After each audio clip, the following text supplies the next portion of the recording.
બરોડામાં high profile દારૂની જે મહેફિલ ઝડપાઈ છે તેમાં પ્રદીપસિંહ જાડેજાનું શું કહેવું છે, ચાલો જોઈએ. સરકાર જે રીતે ઈચ્છી રહી છે એ પ્રમાણે કડકમાં કડક દારૂબંધીના નીતિનો અમલ કરાવ્યો છે. એ માટે હું પોલીસ તંત્રને અભિનંદન આપું છું. આ સમગ્ર અખંડ ફાર્મમાંથી જે પાર્ટી સાથે જોડાયેલા લોકો હતા એ જોડાયેલા લોકો કદાચ આર્થિક જગતની અંદર મોટા નામ હશે, પરંતુ પોલીસ તંત્ર દ્વારા રાજ્ય સરકારે જે સૂચના આપવામાં આવી છે કે દારૂબંધીની કડક નીતિના અમલ માટે કોઈ પણ ચમરબંધીને છોડવામાં આવશે નહીં અને એનો સચોટતાથી ઉપયોગ કરીને આ ફાર્મની અંદર આ પ્રક્રિયાની સાથે સંકળાયેલા હતા એ તમામ લોકોની ત્યાં પંચનામા બાદ એમને 5 ટીમોના માધ્યમથી એસએસજી હોસ્પિટલની અંદર લઈ જવામાં આવ્યા. એ એસએસજી હોસ્પિટલની અંદર તમામ લોકોના બ્લડ સેમ્પલની ચકાસણી કરવામાં આવી.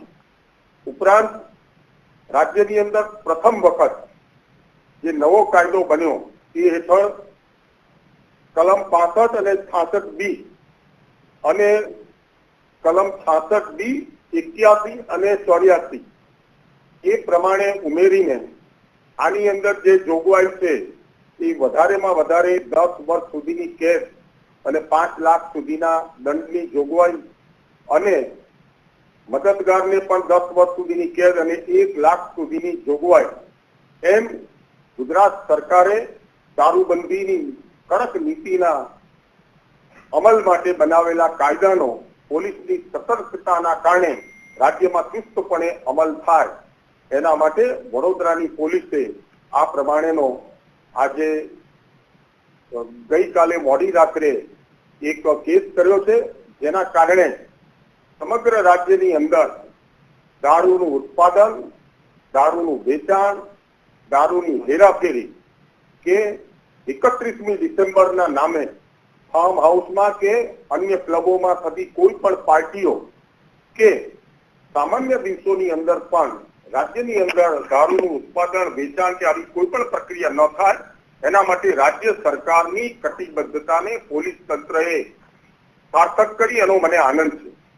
દારૂબંધીનો કાયદો એટલા માટે લાવવામાં આવ્યો હતો કે આ દારૂના દૂષણના કારણે કેટલીય બહેનો અકાળે વૈધવ્ય વિધવા બને છે. આખી જિંદગી એને રોઈ રોઈને દિવસો પસાર કરવા પડે છે. કેટલાય બાળકોની શાળાની ફી નથી ભરી શકતી અને કેટલાય લોકો આ દારૂના દૂષણના કારણે શારીરિક રીતે હરતી ફરતી લાશ જેવી જિંદગીઓ જીવે છે. ગાંધીનો આ ગુજરાત અને ભારતીય જનતા પાર્ટીની આ સરકારે આવા તમામ પરિવારો પ્રત્યે સંવેદના કેળવીને આ સંવેદનશીલ સરકાર માન્ય વિજયભાઈ રૂપાણીએ આ દારૂબંધીનો સમગ્ર રાજ્યની અંદર કડકમાં કડક અમલ કરાવવાની પ્રક્રિયા હાથ ધરી છે, જેના ભાગ સ્વરૂપે આ વડોદરાની અંદર આપણને સફળતા મળી.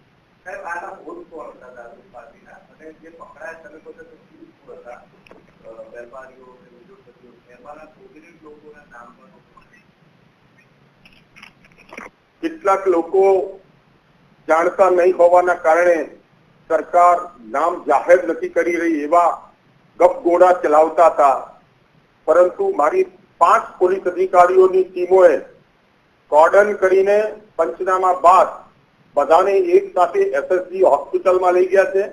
એસએસજી હોસ્પિટલમાં દરેક લોકોના બ્લડ સેમ્પલ લેવાયા છે, દરેકના એમએલસી કેસ રજીસ્ટર થયા છે અને એમએલસી કેસ રજીસ્ટર થયેલાના નામોની યાદી છે અને આ નામોની યાદી પ્રસિદ્ધ થઈ ગયેલી છે. નંબર 2, આના એફઆઈઆર ના સંદર્ભમાં થયેલા નામો પણ કોર્ટની અંદર વહેલામાં વહેલી તકે આપવામાં આવશે. આ પોલીસ વડોદરા ગ્રામ્યની પોલીસ કે આ સરકાર મેં અગાઉ કહ્યું એમ કોઈ પણ ચમરબંધીને છોડવા માંગતી નથી.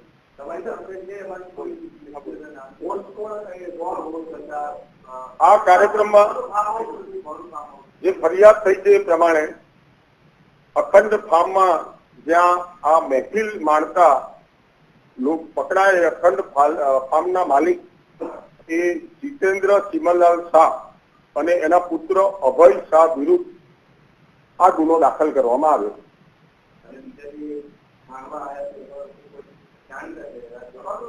સમગ્ર યાદી પ્રસિદ્ધ થઈ ગઈ છે અને એ યાદી તમને મળી જશે.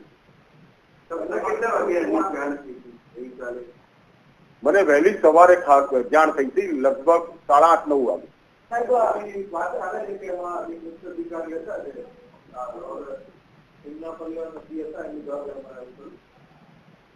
આની અંદર ફાર્મ હાઉસની અંદર જેટલા પણ લોકો હતા એમાંનો એક પણ વ્યક્તિને બહાર નીકળવા દેવામાં આવેલો નથી. એક પણ વ્યક્તિને જે પાર્ટીની અંદર સંકળાયેલા હતા એને આ પરિસરમાંથી પંચનામા અને ત્યારબાદ એસએસજી હોસ્પિટલના બ્લડ ગ્રુપમાં ગમે તેવી ચમરબંધી હોય, મેં કહ્યું તેમ કોઈની સાથે પણ નરમાશનું વર્તન રાખવામાં આવ્યું નથી.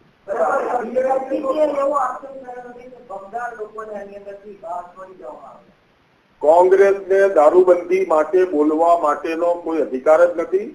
આ ભારતીય જનતા પાર્ટીની વિજયભાઈ રૂપાણીની સરકાર જ આ પ્રમાણેના નિર્ણય કરી શકે. ગુજરાતની અંદર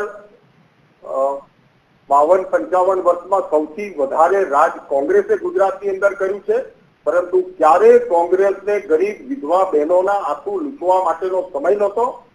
આટલી પ્રબળ રાજકીય ઈચ્છા શક્તિના આધાર ઉપર રાજ્યની અંદર દારૂબંધીના કડક અમલ માટે કોંગ્રેસ ક્યારે કામ ન કરી શકે. એટલે આક્ષેપોના આધારથી પ્રસિદ્ધિ મેળવવી તે અલગ વાત છે. સુરતમાં લક્ષાકાંડ થયો એનો રિપોર્ટ જાહેર નથી થયો. 3 દિવસમાં રિપોર્ટ આપવાની વાત થઈ છે, એની પર રાજ્ય સરકાર પગલાં લેશે.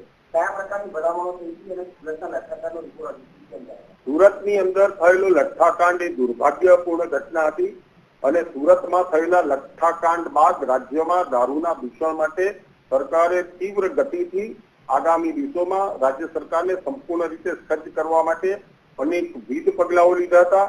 એમાંની એક કમિટીની રચના કરી હતી અને એ કમિટી એટલા માટે રચના કરવામાં આવી હતી કે લઠ્ઠાકાંડના કારણે મૃતક લોકો એ તેના કારણે મૃત્યુ પામ્યા છે એના માટે જુદા જુદા મેડિકલ અભિપ્રાય હતા.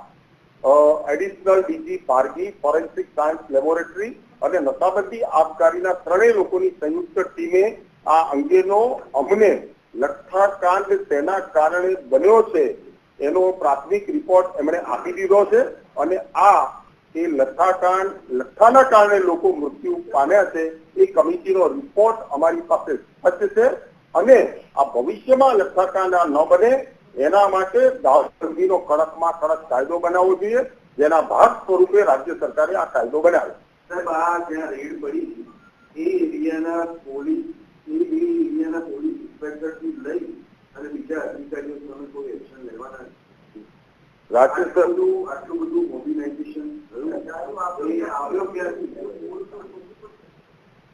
રાજ્ય સરકારે જ્યારે સ્ટ્રોંગ વિલ પાવરથી ગુજરાતના પોલીસને કહ્યું કે અમારે કોઈ પણ હિસાબે કોઈ પણ પોલીસ સ્ટેશનની અંદર કોઈ પણ પ્રકારની આ પ્રકારની દારૂ અંગેની પ્રવૃત્તિ ચાલવા દેવી નથી, ત્યારથી પોલીસે રાજ્ય સરકારની સૂચનાના આધાર ઉપર તીવ્રતા વધારીને ઉચ્ચ અધિકારીઓના માર્ગદર્શનથી હું ફરી કહું છું કે હું ગુજરાતની પોલીસને અભિનંદન આપું છું કે રાજ્ય સરકારે એકવાર કટિબદ્ધતા બનાવી એના કરતા બેવડી ગતિથી ગુજરાતનું પોલીસ તંત્ર કામ કરી રહ્યું